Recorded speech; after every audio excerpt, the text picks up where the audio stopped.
Hello, everyone. Welcome to this webinar, Telehealth and e-visits, the latest on coverage, documentation, coding, and payment. Thank you for joining us today. I'm your MC, Charlotte Bonet, WebPT Senior Director of Demand Gen. Before I hand the reins over to our hosts, I'm going to cover a few housekeeping items. This webinar will last 90 minutes with about 30 to 40 minutes of presentation and roughly an hour of Q&A. If you have a question during the webinar, go ahead and ask it in the side panel. We'll do our best to answer as many questions as possible at the end of the presentation. We're recording this webinar and we'll send the entire recording and slide deck to everyone, hopefully later today, if not tomorrow morning. Before we dive into this presentation, I would also like to emphasize that the healthcare landscape is still in a constant state of flux, and policies, guidelines, regulations, and best practices are still changing day by day, sometimes even hour by hour. We've done our best to compile the most recent and accurate information possible, but, and Rick will reiterate this shortly, we are not the end-all, be-all authority. This information is subject to change, which is why we urge you to follow news and updates from CMS, your major commercial payers, and your professional associations, and verify all billing and regulatory info with the appropriate source. With that all out of the way, I'll pass the mic to Heidi. Thanks, Charlotte. Hello, everyone. I'm Dr. Heidi Jananga. I'm a physical therapist with a little more than 15 years of experience practicing in sports medicine and orthopedic private practice. Now I'm also the co-founder and chief clinical officer of WebPT, which is a web-based software platform for physical therapists, occupational therapists, and speech-language pathologists. My co-founder and I started this company back in 2008 because there wasn't a documentation solution available at the time that truly suited my needs as a physical therapist and a clinic director. Since then, we've grown to more than 90,000 members at over 17,000 practices across all of the United States. And we here at WebPT host these free webinars because one of our goals as a company is to help rehab therapists achieve greatness in practice. And I truly believe that that starts with education. Today, we are so honored to be joined once again by Rick Gawenda, a compliance aficionado and the president and CEO of Gawenda Seminars and Consulting. We're so glad to have you here, Rick. Thank you, Heidi. Looking forward to giving the latest and greatest information today. Look, a lot of questions out there, a lot of confusion still. Yes, there is. And so with that, let's get down to business. These are strange times, to say the least. And it's been nearly a month since the World Health Organization declared the COVID-19 coronavirus a major pandemic, changing the landscape of our profession and lives. The world hasn't seen a health crisis of this scale in nearly a century. And even though our country has rallied together in extraordinary ways, the reality is that we are not prepared to weather something this devastating and widespread. That's partially why local and federal governments are still scrambling to change policies in order to keep patients safe and keep healthcare providers in the field. Tracking legislative changes is difficult even during the best of times, and as you know, we're a ways off from the best of times. But there are some basics that, if you know them, will carry you pretty far. On that note, today, we're going to talk about different types of remote visits that rehab therapists can provide, e-visits, virtual check-ins, telephone services, and telehealth services. We'll also talk about billing specifics like the CPT codes and modifiers, reimbursement, and documentation requirements for those services. And after all of that, it'll then be some stand-up comedy time with Rick and I, aka the Q&A at the end. Now with that, Rick, I'm turning it over to you. All right, thank you. As Charlotte said earlier, and I will say again, this information I am presenting on, Heidi is presenting on, is current as of about 9 p.m. Eastern Time. We'll go yesterday, April 7th. So nothing changed since late last night. As Charlotte said, information is changing constantly. Aetna's giving updates from what they first put out. United Healthcare has changed some things, what they first put out. We're waiting for the Medicare program and telehealth for therapy. So again, it's extremely important that you, the listener of today's webinar, Follow up with APTA, AOTA, ASHA, your state association, WebPT, go on to seminars, wherever, because I can guarantee some of the things we're talking about here today will change at the conclusion of today's webinar. That's right, Rick. And I'd just like to reiterate and say that the APTA, the AOTA, and ASHA are all doing amazing work right now, and they're working tirelessly to stay on top of these changes and to really advocate on the behalf of rehab therapists so we're able to use telehealth more widely. And it's times like these that prove that our professional organizations are really invaluable. And it's crucial that we rally around and support them in any way we can. And just on the legal note, I will just make sure that everyone understands Goenda Seminars and Consulting assumes no responsibility for the information that has changed after April 7th. And the content that we are sharing today does not imply any consulting or legal advice. I concur. So let's get into the term virtual services, because what I am seeing around the country are providers are using the terms e-visits and telehealth interchangeably, synonymously, the same as, and they are completely different. In mid-March, maybe a little bit before mid-March, the Centers for Medicare and Medicaid Services put out a MedLearn Matters article where they talked about virtual services, and that's a term that they use. And there's actually 3 types of virtual services. And you see the first type they list is telehealth visits, and we're going to talk about telehealth in today's webinar. Virtual check-ins, we're going to talk about that. And then you see e-visits. So again, if you look at the definition of an e-visit versus a virtual check-in versus a telehealth visit, there are 3 separate and distinct terms, and there are going to be different CPT codes and or HCPCS level 2 codes that you're going to use to charge for those services.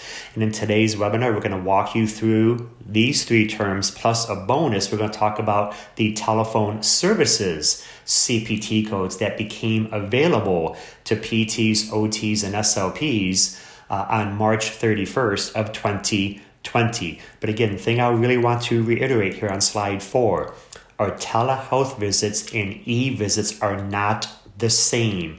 They are separate services, separate terms, and they're going to have different requirements and different codes to charge based on which one you are doing. I totally agree, Rick, and we can't really drive that message home any stronger. E-visits and virtual check-ins are not a true substitute for telehealth services. They're supplementary services that are more akin to case management than actual treatment. And that's why Rick and the APTA, the AOTA, and ASHA have all been talking about advocacy practically nonstop over the last few weeks. Commercial payers are allowing therapists to provide telehealth left and right, but Medicare is one of the last holdouts. So if we want the rehab therapy industry as we know it to survive this crisis, then we really must be able to treat our patients safely. And Medicare beneficiaries make up a huge segment of our country's patient population. So check in with your professional association to see what kind of advocacy opportunities there have been created to address our telehealth deficiencies. I know the APTA, for one, has a user-friendly advocacy portal that is totally prepped and ready to go. WebPT has also created our own set of advocacy templates that are individualized for PTs, OTs, and SLPs. You can look at those templates at webpt.com/telehealthadvocacy. And you have a lot of opportunities to make some waves as CMS, and I truly, truly urge you to take advantage of them. Rick, I know that on Twitter you had mentioned, or you had seen the same tweet that I saw, that only, I think, 921 messages had been sent via Twitter or templates had been sent in on behalf of PTs, and your question mark was only 921, and so we need more voices out there to send this message to CMS that we need to have telehealth and have PTs, SLPs, and OTs deemed as specific providers for telehealth. Yep, I concur, and we'll tell you how you can follow, WebPT and myself on Twitter later, and get that template. It takes literally less than 5 minutes to send this off to CMS. With that said, here we go. Slide 5. Let's get into e-visits, and this is for traditional Medicare outpatient. 3 codes that came available to us: G2061, G2062, and G2063. And you see each one says for up to 7 days cumulative time during that 7-day period. G2061, during that 7-day period, would be 5 to 10 minutes performing an e-visit. G2062 would be between 11 to 20 minutes. G2063 would be 21 or more minutes. Now, if you look at the definition and you kind of dive further into these e-visits, they say you must use a secure patient online portal. So what are some examples of a secure patient online portal? Well, one could be an electronic health record, where your patient, through the electronic health record, can send you a message via the electronic health record. You receive the message, you look at the message, you respond to the message, and you send it back to them. So an electronic health record that has that capability would be an example of a online secure patient portal. Also, email is another example.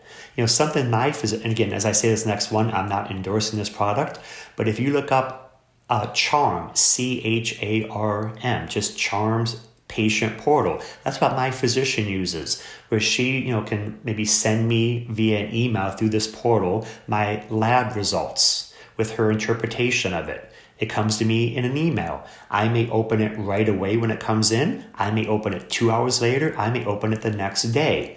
I sign into my account. I have a username. I have a password. I sign in. I see my lab results. I see her interpretation. Maybe I see any instructions she's given me. I respond to her, send it back to her. So basically, you're looking at a secure online patient portal. A telephone would not be considered a secure online patient portal. Some questions out there about, is texting that? And again, CMS and other payers have not really come out and said, hey, is texting via, say, an Android phone, is that a secure online patient portal? So if you're concerned about texting, that would be a question you would need to ask your insurance company. But we are seeking clarification on many of the things Heidi and I will talk about here today from CMS. But the key here is it's a 7-day period. And the key is also the patient must initiate the visit. So the patient would have to reach out to you via phone and or email with a question. Now, you can, quote, advertise to your patients and let them know this service is available. Because again, many Medicare patients don't know this is an available option right now. Now, these e-visits do not take the place of an actual in-person visit. They don't take the place of a telehealth visit we're going to talk about. So again, maybe your patient is confused about their exercises, or maybe they did their exercises and they had some increased pain or some increased swelling. Might they send an email to you letting you know what happened? You see the email. You may respond back to them, asking some questions about the exercises, how long did they do them for, the intensity, the repetitions, things like that. That patient responds to you, you respond back. So it's kind of that back and forth communication that is not happening simultaneously. So the two of you are not online together. It's one person at a time contacting the other person. Now, the 7 days begins, so let's just use March 23rd as an example. The patient reaches out to you via an email with some questions about their home exercise program. You respond to them on March 24th. March 24th is day 1 of the 7-day period. So let's say on March 24th, you spend 5 minutes answering their questions, giving them some instructions. You send the email back to them. On March 26th, the patient sends you another email asking for further clarification, further instructions. You spend 5 minutes, again, reading their email, typing out your response, replying back, sending it back. We're going to say then on March 28th, they send you another email. You spent another 5 minutes responding to that email, typing it out, sending it back. And we're going to say that ends the 7-day period. The patient now does not contact you again until maybe April 2nd, April 3rd. So during that 7-day period between, say, March 24th and March, depending on how we're going to count the days, March 30th technically would be the 7th day, you did 3 separate e-visits with that patient. But you have to add up the minutes during that 7-day period for each visit. So I kept the math simple here today. You spent 5 minutes on the 24th, 5 minutes on the 26th, 5 minutes on the 28th. That's 15 minutes. So for that 7-day period, you would charge 1 unit of G2062. Now, what we don't know with CMS, what we're still seeking clarification on, is can you do more than 1 7-day period of an e-visit? So, for example, between March 24th and March 30th, could you bill 1 unit of G2062? And then between March 31st to April 6th, could you bill 1 unit of G2063 if you spent 21 or more minutes? So what we don't know, we're still waiting for CMS to clarify, is can we do more than 1 7-day period of the e-visits? Now, these are the codes to use for the Medicare traditional program. When I say non-Medicare includes Medicaid, Medicare Advantage, and every other insurance carrier. So when I say Medicare today, that is going to be traditional Medicare. When I say non-Medicare, that is everybody else. For non-Medicare insurance companies and e-visits, we're seeing some of them say, go ahead and use the G codes I just spoke about. We're then also seeing some say, or you can use the 3 codes here on slide 6, which is 98970, 98971, and 98972. And the time is the same, 5 to 10 minutes for 70, 11 to 20 minutes for 98971, and 21 or more minutes for 98972. Again, for non-Medicare insurance companies, and whether you can do more than 1 7-day cumulative period for them doing e-visits, again, you have to check with each insurance carrier. Because as you can imagine, the G2061 through G2063 and the 3 codes you see here on slide 6, they were not designed for COVID-19 pandemic. We're just kind of using these right now because of COVID-19 pandemic and a lot of times the stay-at-home orders and social distancing and things like that. Now, let's talk about the modifiers because there's still some confusion here.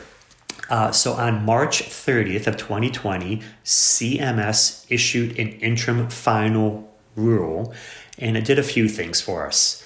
CMS did clarify that G2061, G2062, and G2063 are going to be designated as sometimes therapy CPT codes. Because they're designating them as sometimes therapy CPT codes means you are going to have to use the therapy-specific modifier on those codes, which means if the e-visit was done by a speech-language pathologist, they would have to append the GN modifier to that code. If it was done by an OT, the GO modifier, done by a PT, the GP modifier. In addition, you also have to attach the CR modifier. So in the example I just gave, where it was 15 minutes, and we're going to say it was done by PT, you'd have to bill 1 unit G2062 GPCR.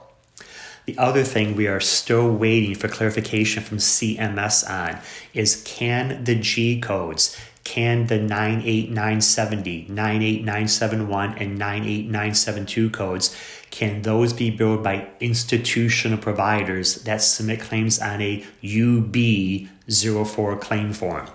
Because for Medicare, in the interim final rule, they mentioned for these G codes that the private practice occupational therapist, the private practice physical therapist, the private practice speech language pathologist, which makes us believe that these codes can only be billed by the private practice clinics that submit claims on a 1,500 claim form to the Medicare program.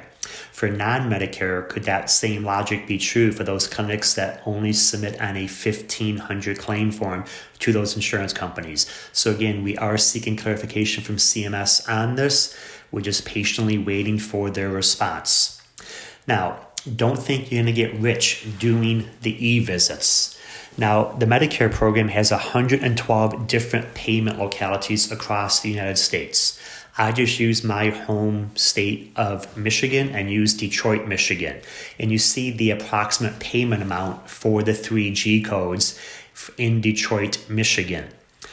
Now, when you talk about documentation, even though you only bill the G code one time during the 7-day period and you're going to bill it the last day of that 7-day period, you must document every day that you did an e-visit. So for example, in the example where I gave March 24th, March 26th, March 28th, for each e-visit date of service, you would document that the patient did initiate the e-visit. You would document what you taught them, what you responded them in an email, what your instructions were, things like that. And I would also tell you to document how many minutes you spent answering that email and giving them instructions, things like that. Also, these G codes, since they did classify them as sometimes therapy CPT codes, that payment amount will also apply to the Medicare annual therapy dollar threshold per your discipline.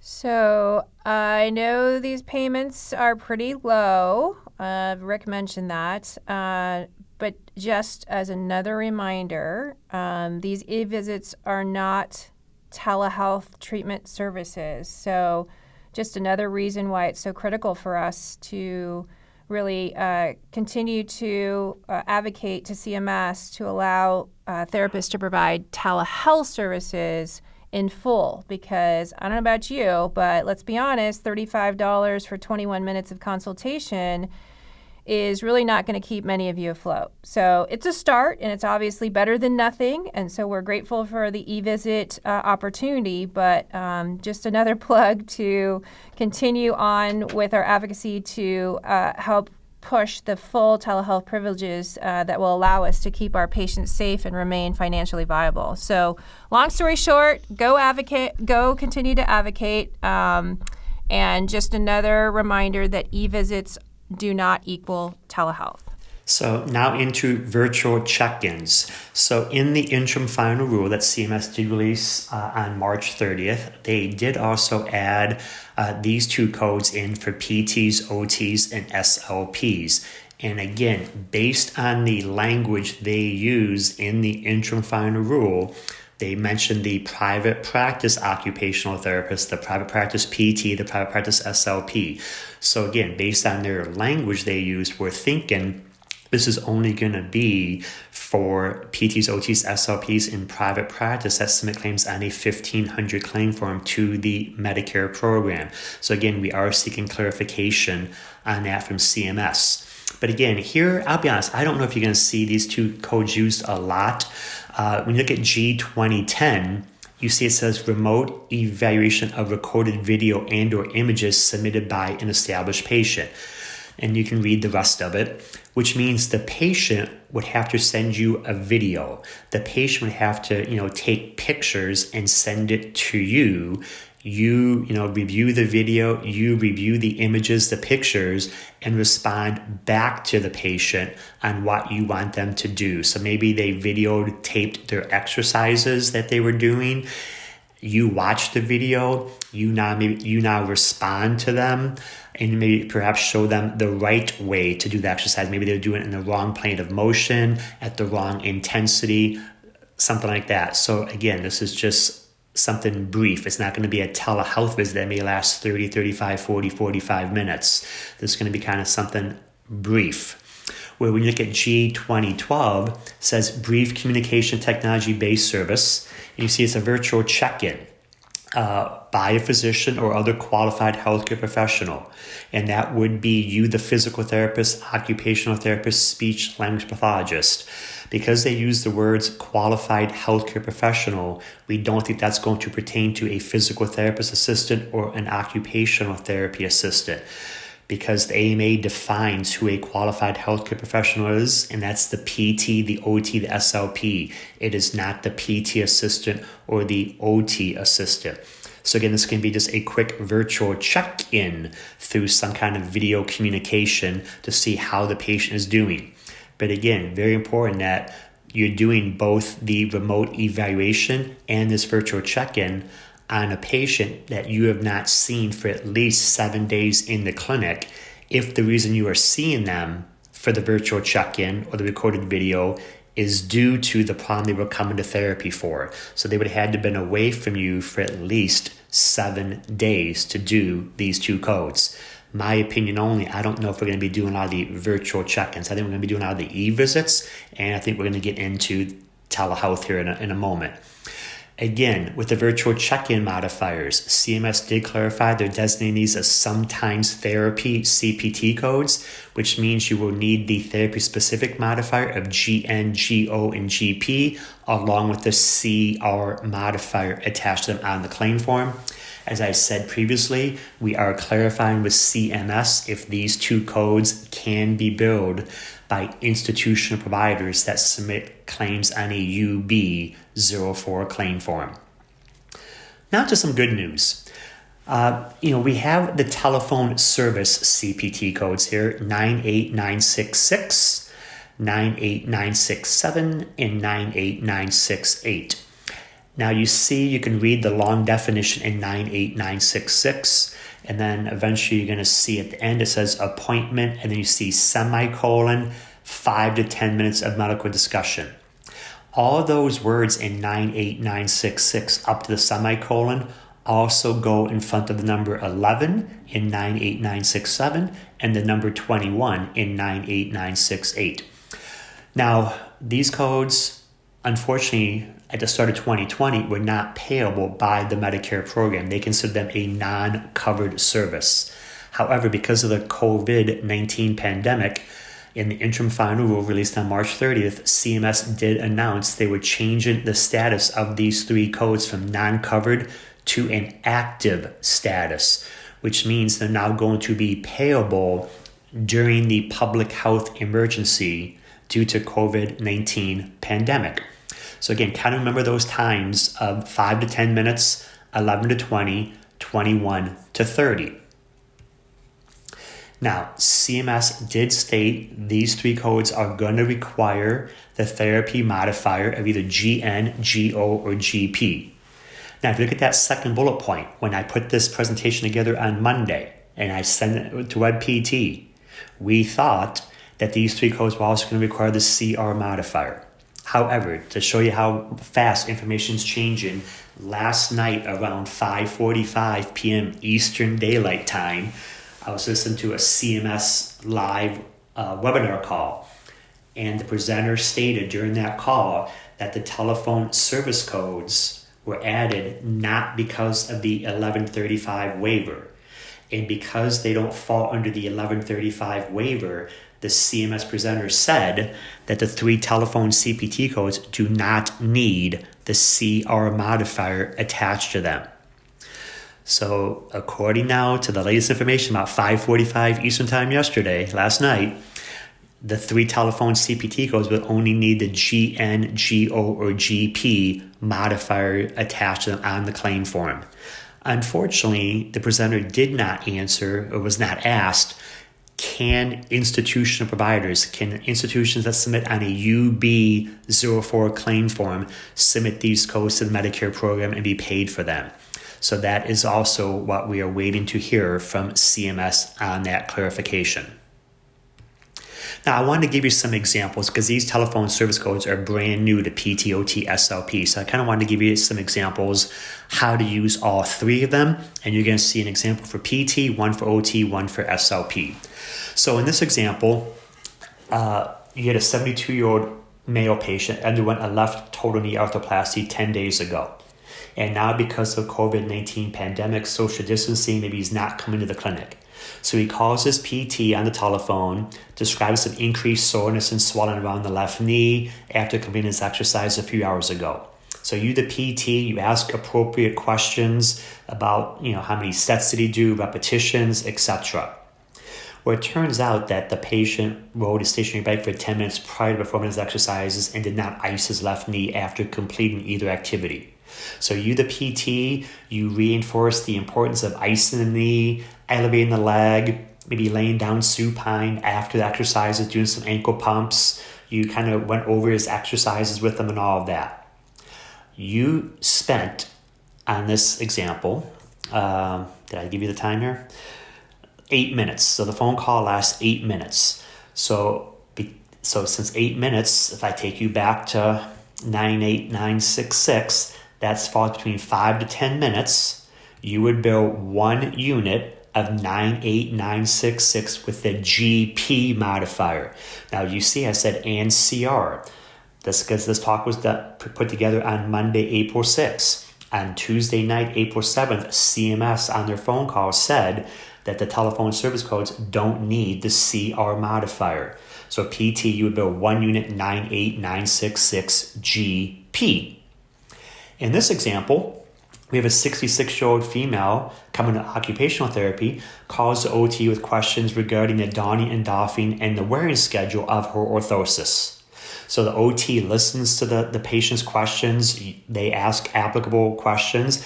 Then the OT spends some time talking to the patient on the phone, re-educating the patient about their wearing schedule, provides instructions how to properly don the orthosis, how to make sure it fits correctly.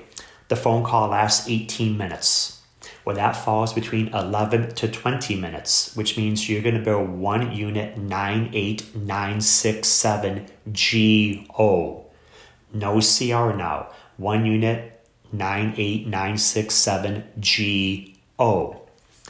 And then here's an example for an SLP where the daughter of an 82-year-old male patient contacts you because her father is having some issues with swallowing, coughing, choking while eating food, drinking liquids. So again, the SLP, you ask the daughter questions to clarify the situation. Based on the daughter's responses, you then reinforce the importance of proper head and body position while eating, clarify how much food the daughter should put in her father's mouth at one time. You remind the daughter to check her father's mouth to ensure he swallowed all of his food before giving him additional food, all that stuff. Phone call lasts 25 minutes. Well, that falls between 21 to 30 minutes, which means as of late last night, April 7th, you're going to bill 1 unit 98968 GN. So again, the CR modifier on the telephone service codes are not required per CMS as of April 7th, about 5:45 Eastern Time. Now let's start to get into telehealth, and let's talk about place of service codes. And you see the 3 here. And my opinion is most of you have been, especially if you're private practice, and place of service codes are only for those of you that submit claims on a 1,500 claim form to an insurance carrier. So most of you have probably been doing place of service 11 because the patient is physically coming into your clinic. It's a brick and mortar building. Where some of you have that mobile practice where you go into people's homes and see them as an outpatient, that is place of service 12. But as we start to talk about telehealth, many insurance companies now, if you're doing telehealth, are going to want the place of service code to be 02. And that indicates it was a telehealth visit. Now let's talk about site locations. And they're going to be 2 locations. One is called the originating site, and that is where is the patient located. And the distant site is where you, the practitioner, are located. Now, before this COVID-19 pandemic, the Medicare program did not allow a patient's home as being an originating site. Because of the current pandemic and the public health emergency, the Medicare program is accepting the patient's home as an originating site. Now, what can a patient's home be? It can be their own house, their apartment, their condo. How about an assisted living facility, a retirement community? It can also be a relative's home. What home cannot be is a licensed or certified daycare center. That is not considered a patient's home. Now let's talk about some modifiers here. GQ indicates the services were provided via an asynchronous telecommunication system. 9.5 and GT both indicate it was a synchronous telemedicine services were rendered. And then CR, you saw more being used with the telephone, well, not telephone service codes anymore, but with the e-visit codes, the virtual check-in code, the G2010, the G2012, G2061 through G2063. You're not really seeing CR used with telehealth. So the three big ones are going to be GQ, 9.5, and GT. And again, 9.5 and GT both indicate synchronous telemedicine services were rendered. And different insurance companies are using, some are using, you're going to see modifier 9.5, some are using modifier GT. It's going to be insurance carrier specific.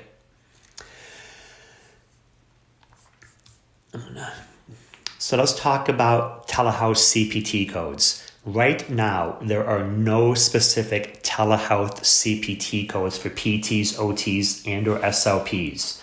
You're also going to see there's a lack of consistency amongst all the insurance companies that have implemented telehealth on a temporary basis. We're going to kind of give you some examples.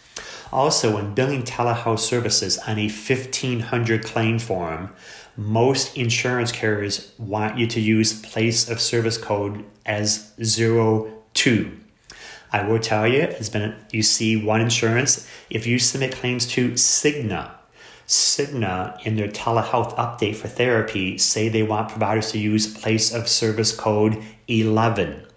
Also, something that changed March 25th at about 11:50 p.m. Central Daylight Time.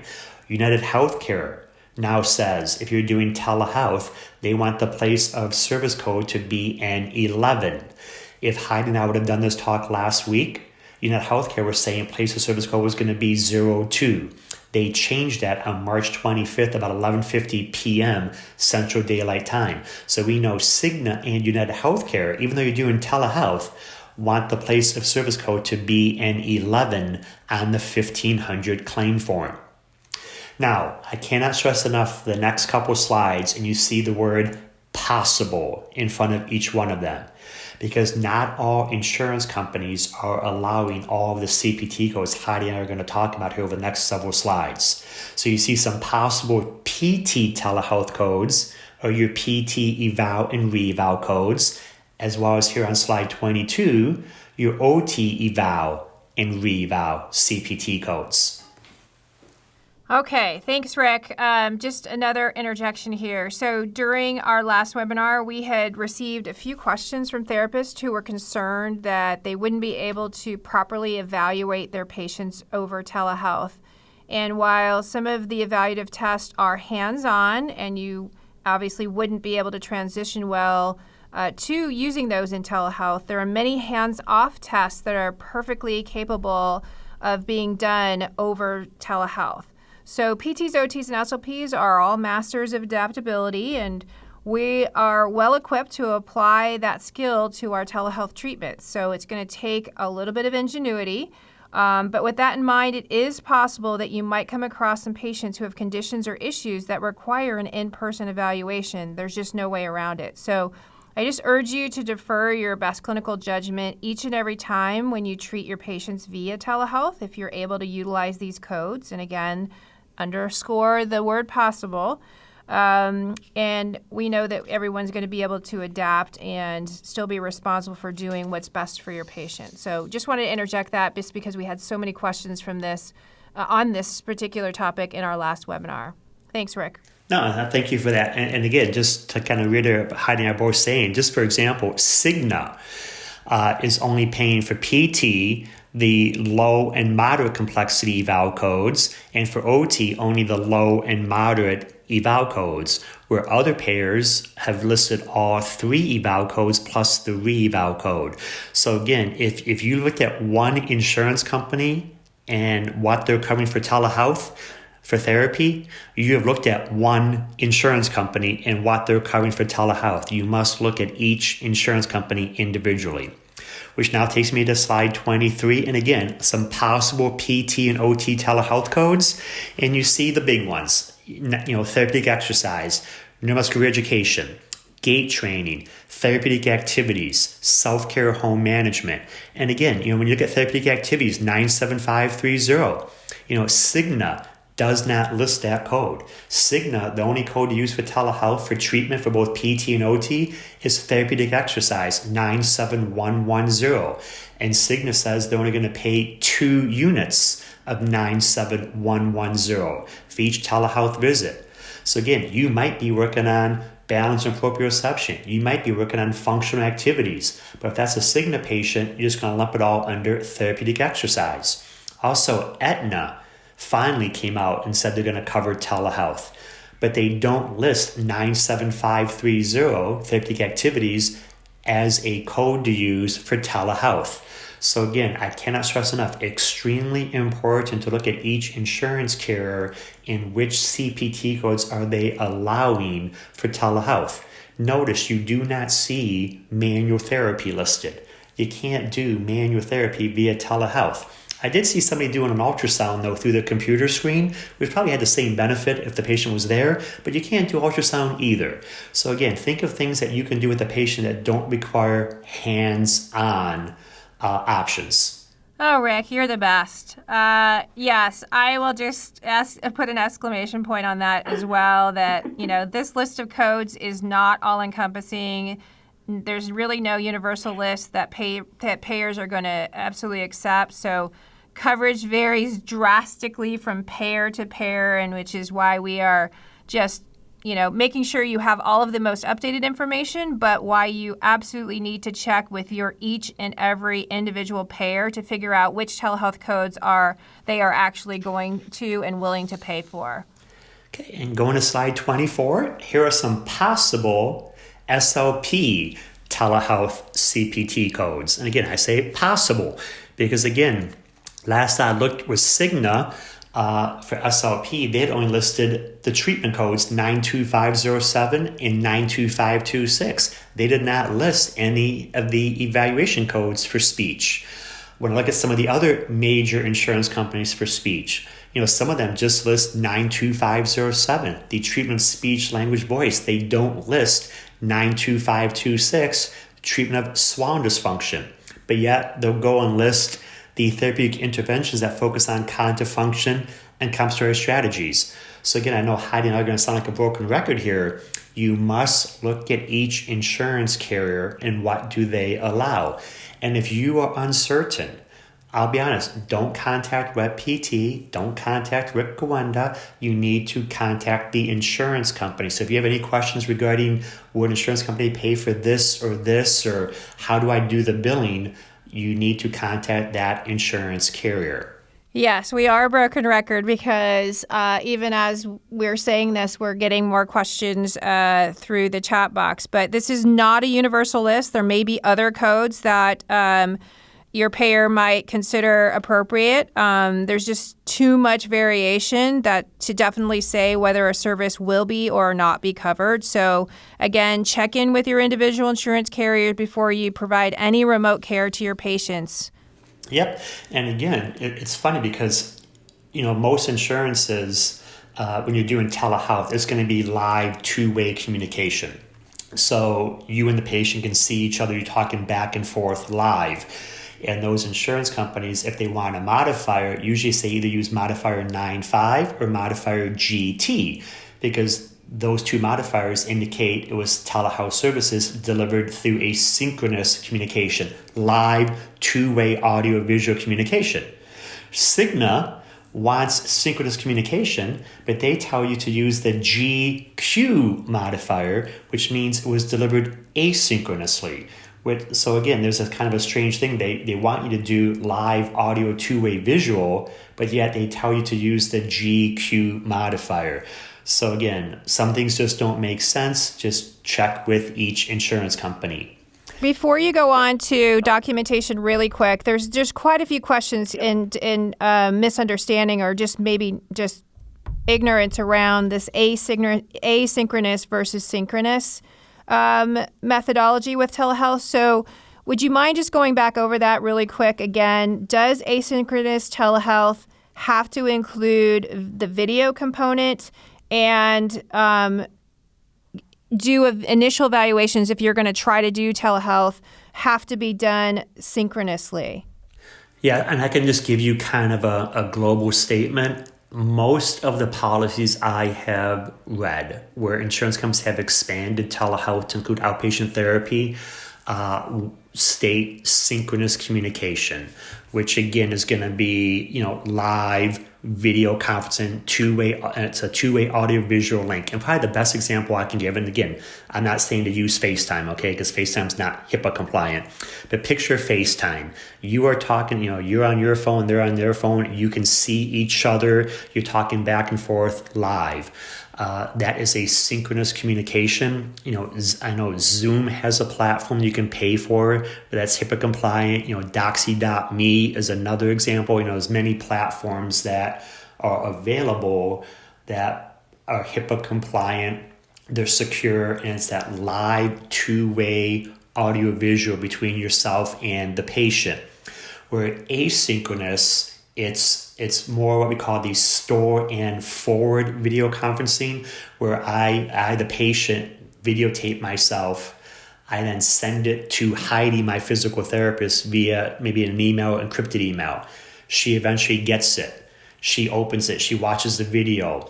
She may video herself back of, Rick, here's the proper way to do the exercises. She sends it back to me. So it's not live two-way audio visual. Most insurance companies that I'm seeing say to do synchronous. But again, my disclaimer, you have to check with each insurance carrier. Great. Let's move on to telehealth documentation. Okay. So people always ask about documentation. Number one, for a telehealth visit, you're going to document the exact same information you would document as if they came for an in-person visit. So there's going to be some additions to that, but whatever you would have documented or however you would have documented if they came in person, you're going to document for the telehealth visit. But in addition, I think there's some other things you want to document. You're going to want to document that they consented to the telehealth visit, that he or she, the patient, consented to being recorded and having that recording saved. Also, check with your state practice act, your state administrative rules. Is there any additional documentation that must take place? So again, before actually starting the telehealth visit, I think you want to get a verbal consent from the patient that they want the telehealth visit. You now push, live or record. I then think you want to get the consent again from the patient that they want the telehealth visit. They agree for it to be recorded. They agree for it to be saved and stored in case we need to look at it down the road later. Also something we're not getting into today are your consent forms. You want to make sure your consent forms are updated to include telehealth language and protect yourself that way. This is what got everybody excited on the night of March 30th and kept me up very late and breaking people's hearts. Because on March 30th, in that interim rule I released, CMS did add the CPT codes you see on slide 26 as covered telehealth services.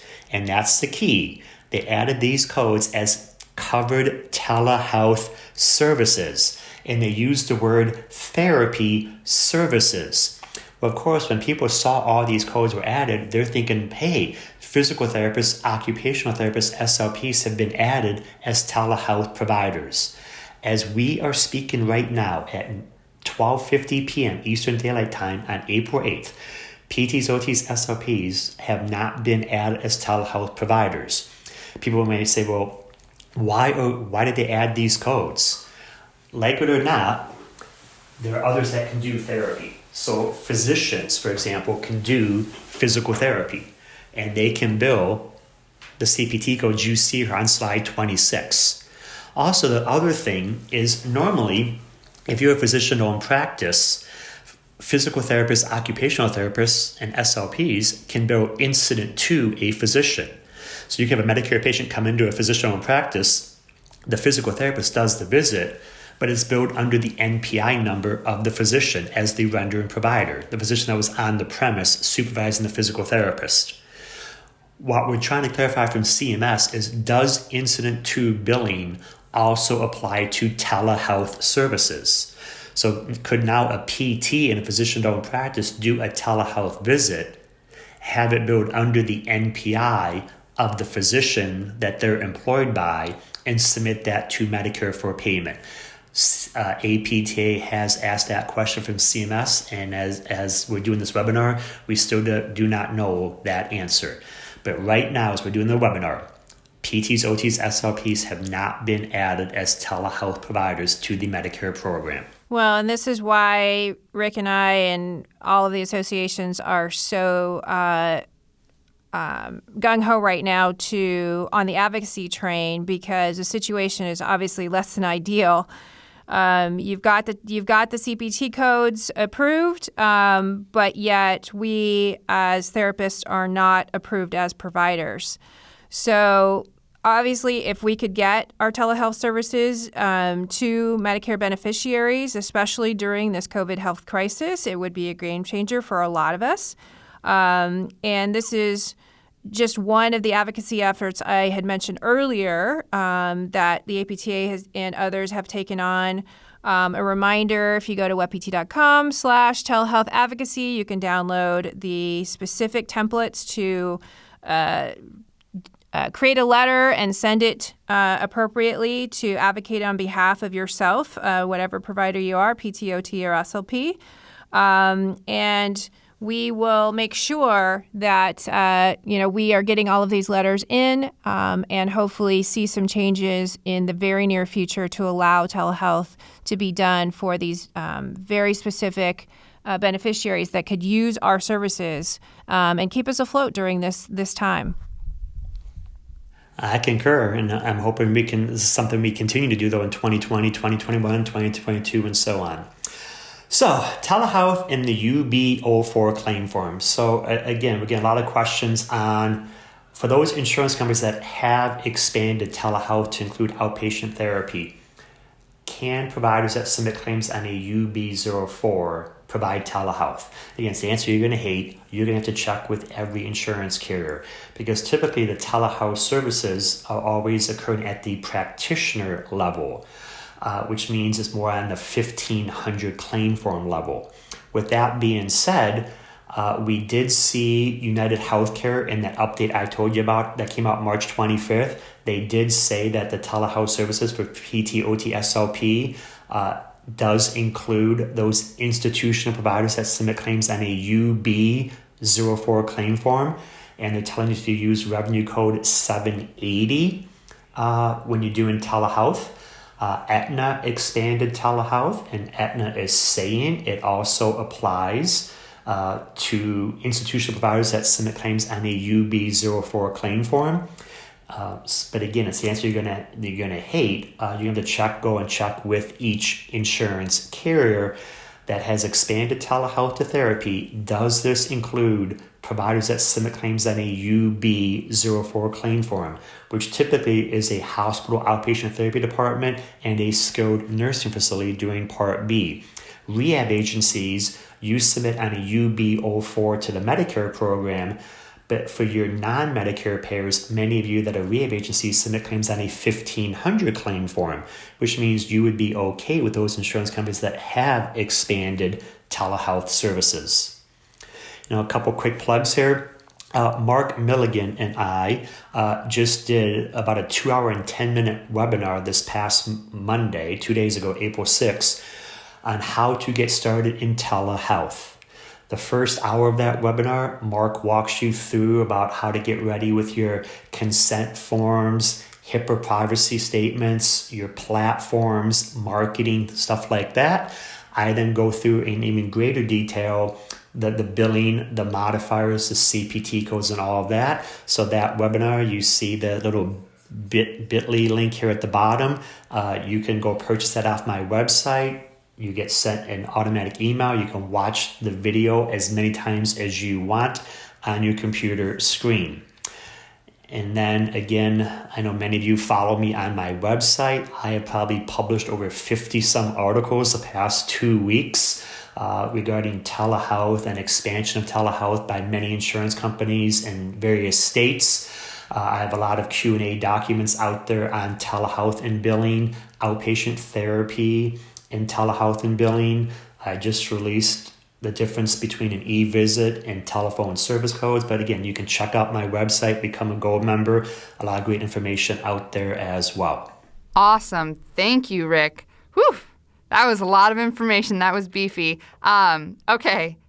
Heidi asked a few questions during the presentation portion, but it didn't even scratch the surface of the number of questions coming in through both our webinar vendor and Facebook Live. Hi to everybody watching on Facebook Live, and then hello to everybody on our webinar vendor. So let's go ahead and jump into the Q&A.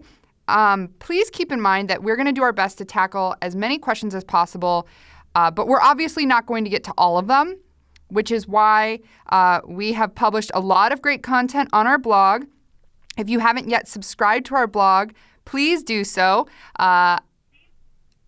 It's the best way to stay current on all the news that WebPT is pushing out, and also find out about additional webinars and see our frequently asked questions blog posts, which we have one completely dedicated to telehealth and business continuity, everything that has sort of started unfolding during this pandemic. So definitely subscribe to the blog.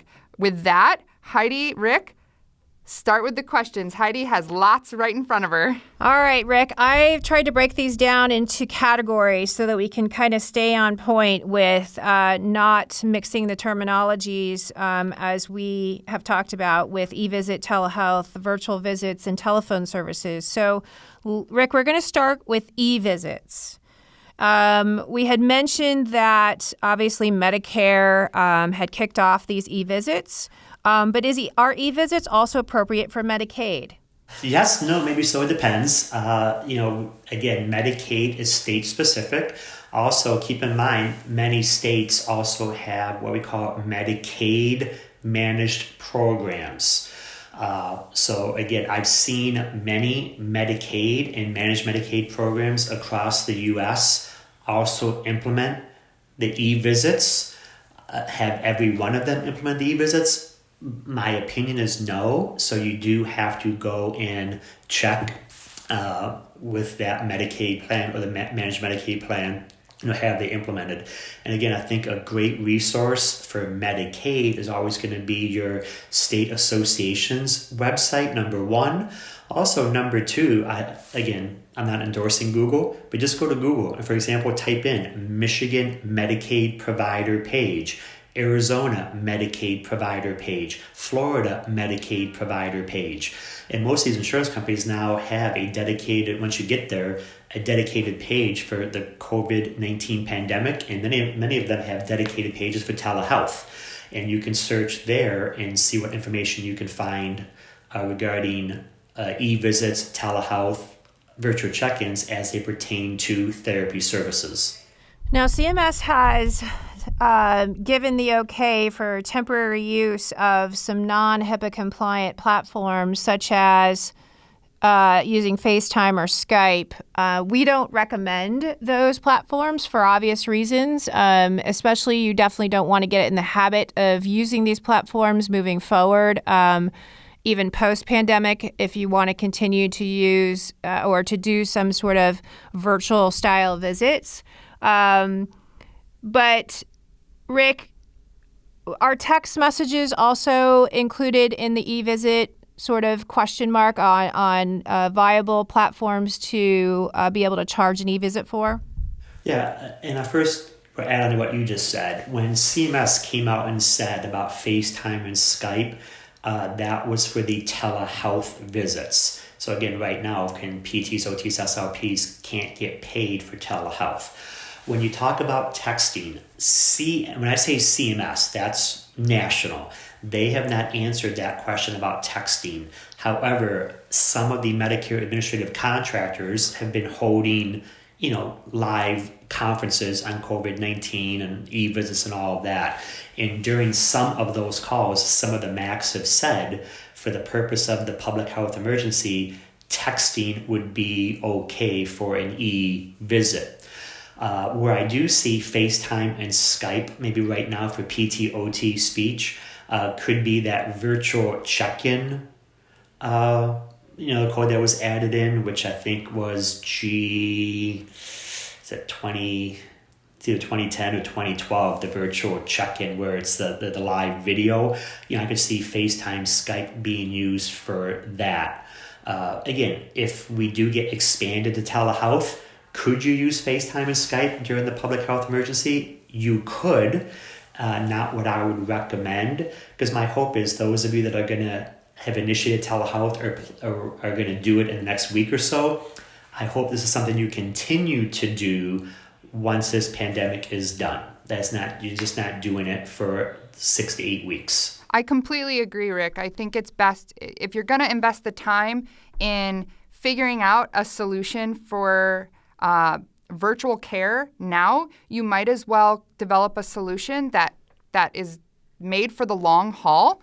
On that note, we have a lot of questions coming in about platforms. I want to specify that you can actually use WebPT's HEP product to facilitate e-visits. That platform has HIPAA-compliant, secure two-way messaging, so patients can use the HEP to initiate communication with their therapist, which is a big part of the e-visits. The patient has to initiate the communication.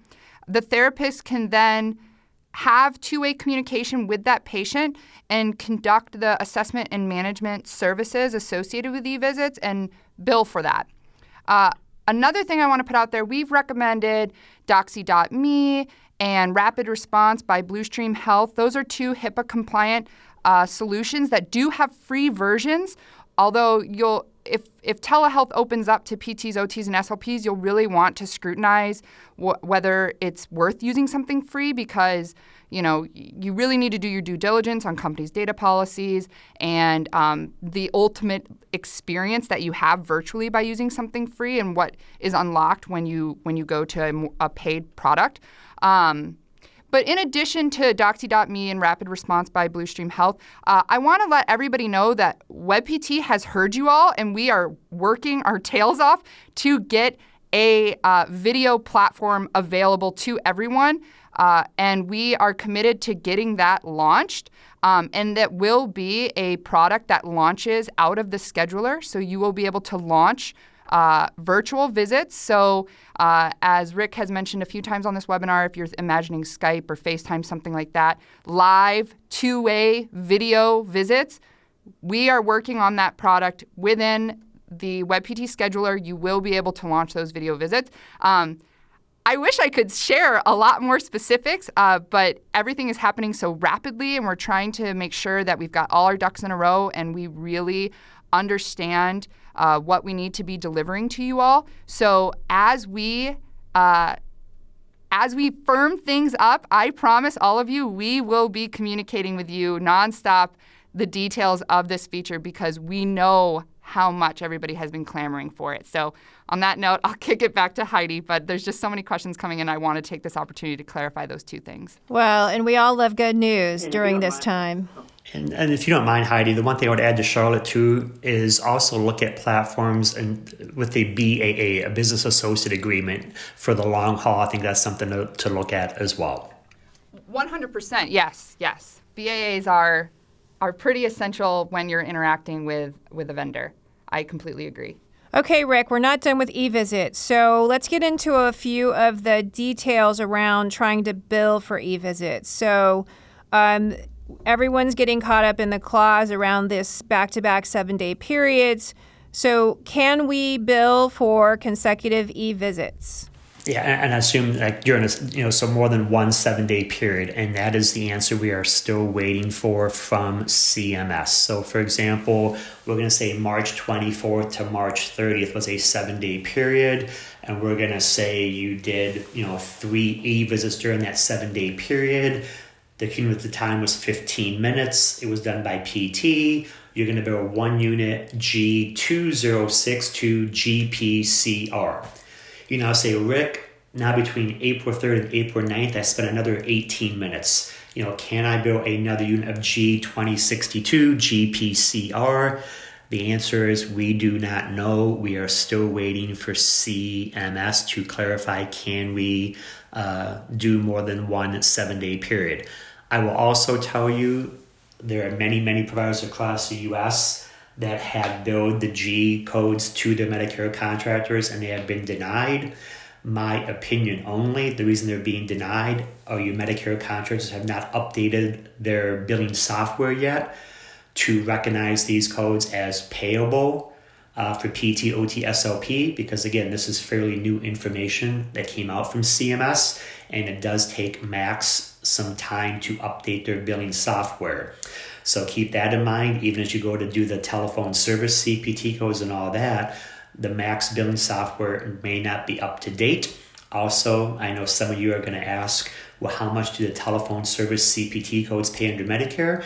We don't know because they were not covered before March 31st. So CMS nationally and all the MACs now have to update their website for what the payment amount are going to be for those 3 telephone CPT codes. Okay, Rick, we talked about and staying on e-visits. E-visits are supposed to be for established patients. What about a patient whose plan of care has expired? Yeah, and again, if you look at some of the language in the interim final rule, it says new and established patients. So again, we're don't know the definition of what they mean by established. And again, new. What does new mean? My opinion only is I don't think CMS, because of the current pandemic, wants any of our patients to not have the services they need. Because again, the e-visits, as we understand it, do not count towards that, the 10 visit progress report and all of that.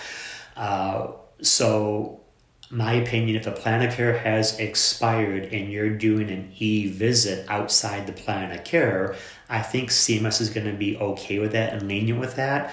Because also keep in mind, the Medicare program does allow delayed certification, delayed recertification. So I think as long as you write out the plan of care and you maybe send it to the physician, even though it may not come back right away, there is that leeway for delayed certification, recertification. So I think we're going to be okay. I think CMS is going to be lenient on some of the stuff during this pandemic. Yeah, we've heard from some therapists who are panicking a little bit in terms of their scripts being expired or expiring during this time in which they want to continue to treat their patients. And my response is, you should do what you have normally done. You should be contacting physicians' offices and documenting that you're doing so to try to get an updated script to continue therapy and let them know that the patient has reached out to continue utilize with the use of these e-visits to at least continue with the programs that you've had in place with them to continue their progress. So that you've documented that you've been able to, or that you've continued to be in contact with your physician base, referral base.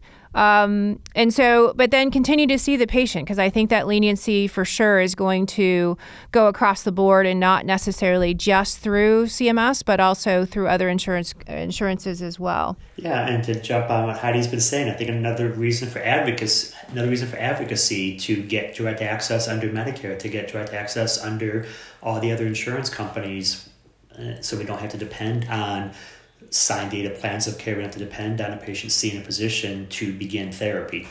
Sorry to interrupt. No, that's fine. Okay, we're going to move now to telephone services. So moving away from e-visits, and we're going to talk about telephone services and kind of the virtual visits as well. So We had a question come in from Facebook Live. Can you bill for both a telephone and video virtual visit in the same 7-day period? So whether or not a virtual check-in and a telephone service code can be billed during the same 7-day period, I think if they're done on different days, I do believe that answer is going to be a yes, because it's going to be on different days. Now, whether or not they can be done on the same day, because again, when you think about could you be on a telephone call today with a patient, and then based on how that conversation's going, you say, hey, Heidi, why don't we get on this video platform so I can kind of see what you're talking about? You can show me what you're talking about. And then we end up doing the virtual check-in, which I think is G2010, I believe. Don't quote me off the top of my head. I think that's going to be the bigger question is, can you do a 98966, a telephone call for 7 minutes, and a virtual check-in code the same day? And number one, I think, is look at the current NC status and does it allow it? And then again, does the documentation support how maybe the telephone call led you to have to do the virtual check-in where you need to see the patient as well as hear them at the same time? And Rick, do we know if there's a place of service code that's required for billing for these telephone services? On a 1500, again, CMS does not state which one. So what we're going with is based on the clinic setting, place of service, I would say to use an 11, because typically these telephone service codes are going to occur from your clinic, from your office. Even though you may be at home right now, okay? But normally you would have been in the office, maybe doing the telephone call. So I think for those of you that are on a 1500 claim form, place of service code for the telephone service code to be an 11. If you are on a UB04 claim form, there is no place of service code on that. And are these virtual services or telephone visits subject to co-pays, deductibles, or co-insurances, et cetera? For the Medicare program, the answer is going to be yes, because they did designate these codes as sometimes therapy codes, which then would require the GNGOGP modifier be appended to them. And because they're sometimes therapy codes, means they'll count towards the annual therapy dollar threshold, the 20% co-insurance. If they had not met their Part B deductible yet this year, that would go towards that as well. Okay, and then just for clarification, can we use the telephone for e-visits, or should we be billing those specifically for the telephone visits? Yeah, great question. Telephone is for telephone because, again, the e-visit, when you're looking at a secure online patient portal, a telephone call would not be that. So if you're on the telephone speaking, that's what the telephone service codes are for. Where if you're using, say, WebPT, some electronic health record secure portal, going back and forth via email, things like that, possibly texting could be an example, possibly you need to check. That would be the e-visit codes of G2061 through G2063 for Medicare, or for non-Medicare, they may want 98970, 98971, or 98972. And then can you just clarify one more time about telephone visits or e-visits counting towards the therapy cap for Medicare? Yeah. So again, in the interim final rule released on March 30th, and again, you can access that. Obviously, if you follow me on social media, it's there. It's on my website. CMS did clarify G2010, G2012, G2061, 2062, and 2063, as well as the telephone service codes. CMS clarified these as sometimes therapy CPT codes. Because they are designated as sometimes therapy CPT codes, that dollar amount will count towards the annual therapy dollar threshold per that discipline. They will require the GN, GO, or GP modifier on them, but the multiple procedure payment reduction policy will not apply to those codes because MPPR only applies to always therapy CPT codes, and these are sometimes therapy CPT codes. Rick, can we get a clarification really quickly? We have a lot of questions coming in.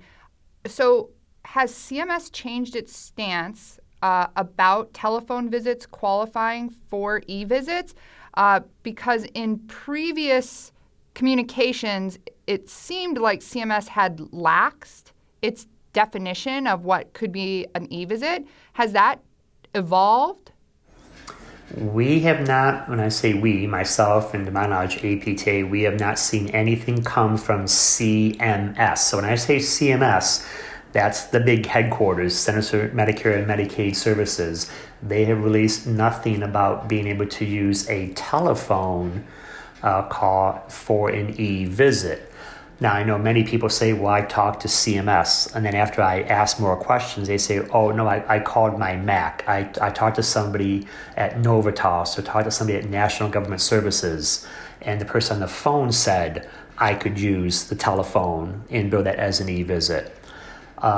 So, I can't say they're right. I can't say they're wrong because, again, I don't know who you're talking to on the telephone, because if you're just talking to somebody that picks up the telephone, you ask those questions, that individual may or may not be giving you the correct answer. But from CMS National, they have not yet clarified about being able to use a telephone as a secure online patient portal for an e-visit. So I've always said the phone would not be it. A patient could reach out on a phone requesting an e-visit, but then you'd have to respond through some kind of patient portal that is secure. And I think APTA is saying the same thing on their FAQ document on the APTA website as well. Now that we have these telephone service codes available to us, now that gives us the capability to talk to people via the telephone and use the applicable telephone service CPT code depending upon how much time you are talking to them. Follow-up question to that then, Rick. If a patient calls you and you want that to denote the kickoff to the e-visit, so that's the patient initiating communication, and then say you move, just for example, because I'm biased obviously, you move to the WebPT HEP to have that secure two-way communication with the patient, how do you then denote that the patient did in fact initiate that communication, thus qualifying it for an e-visit? So the date that you are using, in this example, the WebPT electronic health record portal, to respond to the patient's inquiry, you document something to the effect of, patient contacted physical therapist via telephone on April 8th at whatever, if you want to put the time, inquiring about boom, boom, boom, whatever the issue is. So just document that they called you on this date. If you want to be specific, put the time and what they called you for, what are they inquiring about. So that gets documented in the electronic health record, and now you then respond to their inquiry. And then document, of course, document what you're responding to, your guidance, your instruction, whatever that may be. Thanks, Rick. Okay, so one more quick question before we move on to telehealth. Do we know about the payments or reimbursements for these virtual visits or telephone services codes yet? No, because again, prior to March 31st, CMS had these codes as non-covered. So each CPT code, they did calculate a relative value unit for the work expense, the practice expense, and the malpractice expense, but they just not give a dollar amount. And I'll be honest, I have just not had the time to do the long-winded calculation for each one of these codes for, say, one of the regions. But CMS will be updating that on the cms.gov website, as well as your MACs will be adding this to their fee schedule. And again, if you're an APTA member, APTA has an amazing fee schedule calculator that does include the MPPR reduction and all of that. So I know APTA is going to have their people add these G codes in, add the telephone service codes in as well with the calculation. You can look at that based on your locality that you do business in. Okay, thank you, Rick. Now we're going to move on to telehealth. So lots of questions coming in about telehealth, and obviously considering that a lot of insurances or even state practice acts currently don't consider telehealth or PT providers as telehealth providers. How would you suggest that we can actually utilize telehealth in practices today? Well, assuming the patient's insurance has expanded telehealth to PTOT speech, and assuming you can do telehealth per your state practice act, again, telehealth is nothing new. Telehealth has been around for a lot of years. I would say there are some papers out there, some studies out there that show the benefits of telehealth and how it actually saves insurance companies money when done correctly and in collaboration, in conjunction with also in-person visits. Again, telehealth is not for every patient and every condition, every diagnosis. So I think right now, during this pandemic, when patients can't get to you, I think the primary use, at least for your current patients, is to be able to check in with them via a telehealth visit to monitor their progress, assess their range of motion, assess their strength, balance, whatever it may be, kind of go over their exercises with them, add exercises to their program, whether it be strengthening, balance, range of motion, things like that. That's number one for your current patients. Number two, can you get, quote, new patients in right now? And I think that's going to be tough because, again, a lot of physicians are not seeing patients. They're not even doing telehealth. So it could be hard to get those new patients. And also all the surgeries have stopped. All the elective surgeries have stopped. So my hope is that once this pandemic is done and things return to normal eventually, again, as Charlotte said and I've said and Heidi said, I hope this is something you continue to do. And, may you actually do the eval in person, maybe a couple follow-up visits in person. But then again, especially in these rural areas and all that, where patients may drive a long time to get to you, might telehealth be an adjunct to an in-person visit? So instead of a person coming in 3 times a week for 6 weeks, might they only come in once or twice a week, and then one of those visits being done per telehealth. Now again, that may or may not happen because if insurance companies not paying for telehealth once this pandemic ends, can the patient afford to pay cash for telehealth visits? So I think right now it's keeping us connected with our patients that were currently receiving therapy, now can't come, making sure they're progressing as applicable, as appropriate, updating, progressing their exercises, things like that. But again, you also want to make sure you've got policies in place, because what if a patient falls?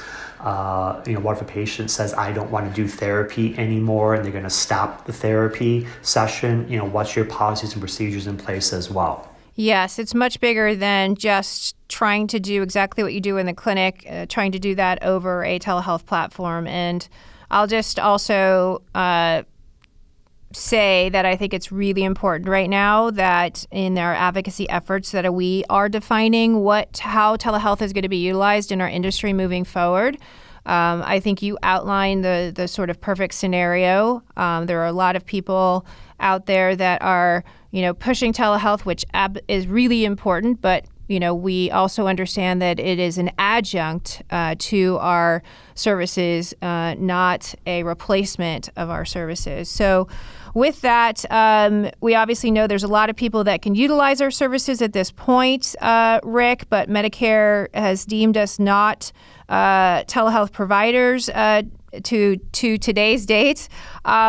Can I still provide telehealth services to Medicare patients on a cash pay basis? And can I do that utilizing an ABN? Yeah, great question. Again, before I answer this question, I did just check, so there's been no updates right now either. So my answer is current as of right now. The answer is, as of right this moment, since the Medicare program has not added PTs, OTs, SLPs as telehealth providers, that is considered statutorily non-covered. Because it's considered statutorily non-covered, you can provide a telehealth service to a Medicare patient, charge them your fee, whatever that may be, have them pay you cash, via credit card, whatever, and an ABN would not be required. Because an ABN is only required when normally the services are covered by the Medicare program, but under the circumstance, you don't think Medicare is going to pay.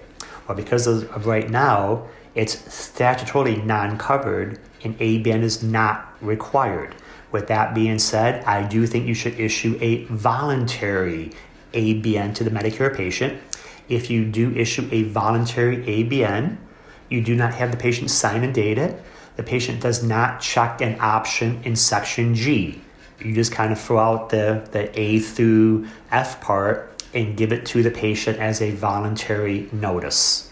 Now that may change, obviously if Administrator Verma from CMS expands telehealth to include PT, OT, SLP, then this answer I just gave would become null and void. Why that has been put into place under CMS.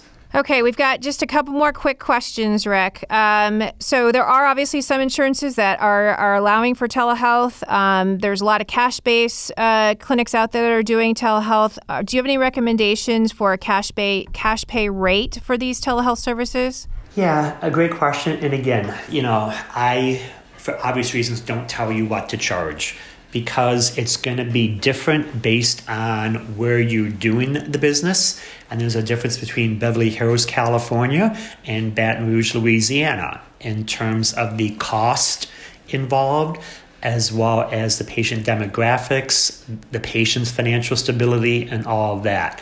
I've heard both arguments. I've heard people say, don't discount a telehealth visit just because it's telehealth. If they were going to come into your clinic, what would you charge? Charge the same amount for a telehealth visit. And I can see that argument as long as the visit time is the same. So if they're going to be in your clinic for 45 minutes, you're going to charge this dollar amount. If you're going to do a 45-minute telehealth visit, if you want to charge that same amount, I'm fine with that. I've then heard others say, well, my cost to do a telehealth visit is less, so hence I charge less. That's up to you. I also think now, because maybe some people have been furloughed, laid off, they're not getting a paycheck. If you want to quote discount that service right now because of that, that's up to you.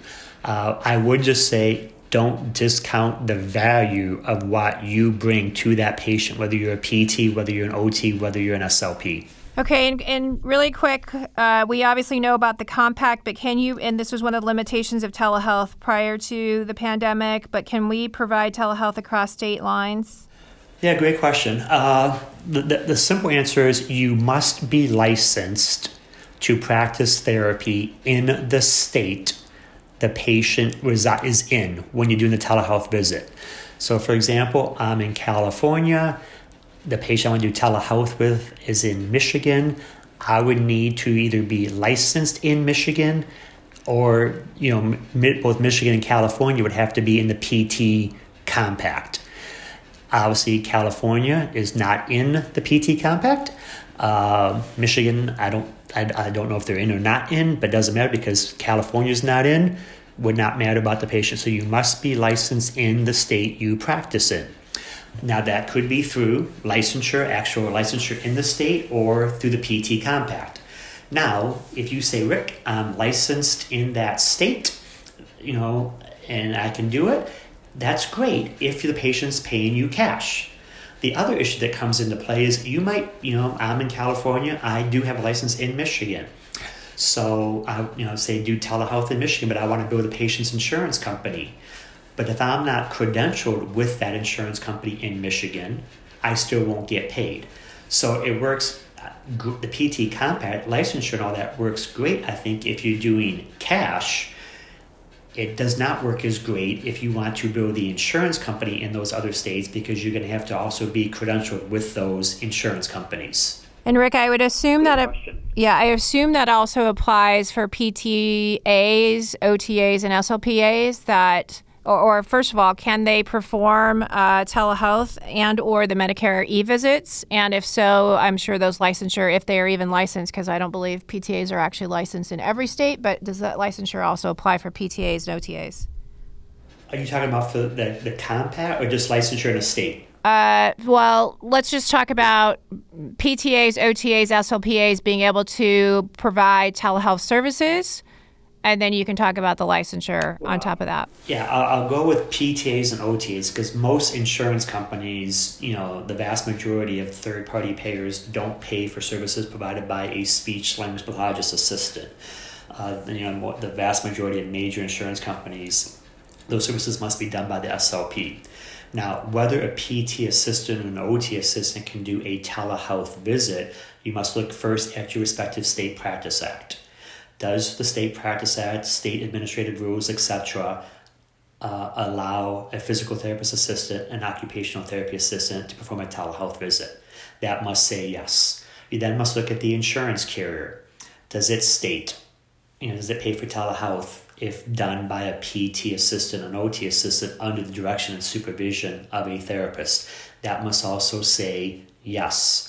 And unfortunately, you have to go check with each, State Practice Act, each administrative rules, all that, do the research, check with each insurance carrier about an assistant doing a telehealth visit.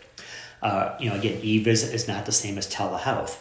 E-visit, it's my interpretation, because when you look at the definition of the 3G codes, or you get the definition of 98970, 98971, and 98972, it states qualified healthcare professional. And when you look at the definition of qualified healthcare professional per the American Medical Association, that's going to be a physical therapist or an occupational therapist. It's not a PT assistant or an OT assistant. A PTA and an OTA falls under the definition of a clinical staff. And a clinical staff is defined as someone who works under the direction of a qualified healthcare professional, but cannot bill independently for their services. Because again, the services of an assistant are billed under the NPI of the therapist in a private practice, or the NPI of the institution in a non-private practice setting. So, a lot of, as you can tell, a lot of the questions have these long-winded, complicated answers where you may have to search several different places to determine what the answer is for that patient, for that state, for that insurance company. Yes, it is why we are doing so many of these webinars, to try to get the most up-to-date information out there. Okay, Rick, we're going to do one last question on telehealth. Thank you for all of those who have stayed on. We've gone a little bit over. Obviously, we have lots of questions that we wanted to get to today. So, Rick, are there any restrictions on how often we can provide telehealth visits right now? And do we need to record every single one that we do? Yeah, great question. Again, when you say restrictions, you do need to look at each insurance carrier and see what their guidelines are. For example, when you talk about restrictions, you could be talking CPT codes. So a restriction, say for Cigna, is for PT and OT, they only pay for the low and moderate complexity eval codes and only 2 units of therapeutic exercise for each telehealth visit. Is that a restriction? I would say so. Or Aetna, they list what CPT codes can be done for telehealth, for PT, for OT, and for speech. Is that a restriction? I would say so. Also when you look at, are there any modifiers that have to be attached to CPT codes in terms of GT or 9.5 or GQ? So you need to look at that. Also, every one of these insurance companies that have expanded telehealth have done so up to a certain date. So some insurance companies have listed the end date for telehealth services that they've expanded. Others say during the public health emergency. But once the public health emergency ends, then that means the expansion of telehealth would also end. So there are the restrictions, but they become insurance carrier specific that you would have to look at. And I forget there was a second part to that question, Heidi. Oh, just do we need to record every single visit that we do? Unless it is mandated by the insurance company, nothing said that you have to record every single visit. So again, some insurance companies have given very detailed instructions in what must occur for each telehealth visit. Others are very vague, open-ended, and then it's really up to either your clinical judgment or does your practice act, does your state administrative rules regarding telehealth, does it have any specifics or requirements that you must record each session? So again, you have to look at all these different things, and that's why Charlotte has said, and Heidi, you've said, and I said, don't start this just for 8 weeks. There's a lot of work that goes into this. There's a lot of searching and time and effort that goes into implementing telehealth correctly. If you're going to do this, you're doing it to keep doing it after this pandemic is over, whether some insurances continue to pay or not, whether it becomes cash-based. But my hope is some of you listening today will still be doing telehealth in 2021, 2022, 2023, and so on. Rick, that's a perfect segue. So here's all the ways you can get in touch with us. I did want to mention that we did share a link. If you are interested in our HEP product, which we've mentioned a few times during this presentation, there is a link to request a demonstration. Those are free and online, and you can do the demonstration of the WebPT EMR and the WebPT HEP. So if you are interested in that, please fill out that form and we'll get in touch with you to schedule a demonstration. We are giving the HEP away free for the next 2 months.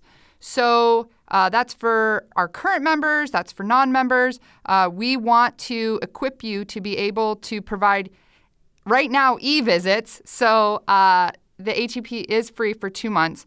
So if you're interested, please fill out that form. And then once we have information on our video platform, we will share that with all of you. Also, we are going to do more webinars because we know how much you all need this information and everything is changing very rapidly. So keep your eyes on your inbox because we will be inviting all of you to another webinar, which will be next week. And we will tackle any new information that is surfaced between now and then. I want to thank Heidi and Rick so much for presenting today. That was a lot of great content. Rick, we are so grateful for you. You are brilliant, and we really appreciate you taking the time today to basically get lobbed every tricky question we could possibly track down right at you, and you did great. Heidi and Rick, thank you so much, and thank you everybody for joining us. Please stay safe and well out there.